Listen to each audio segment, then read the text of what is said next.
আগে চিনির ক্যারামেল বানিয়ে নিলাম, কারণ গুড় পাওয়া যায় না, আর পাওয়া গেল যে সেগুলা ভেজাল মুক্ত না, তার জন্য আমি চিনিটারে ক্যারামেল বানাইয়া তারপর পায়েস রান্না করার চেষ্টা করতেছি। ফাঁকি দেব, চলে আসলো গুড়ের কালার।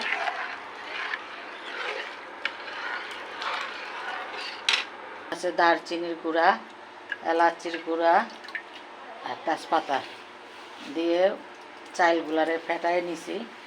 আদা এখানে দিয়ে দিল,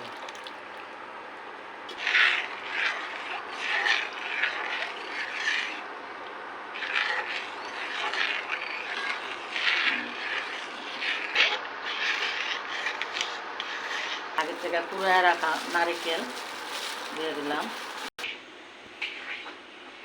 দিয়ে দিলাম বাদাম কুচি, দিয়ে দিলাম কিশমিশ, নারকেল তো দিছি,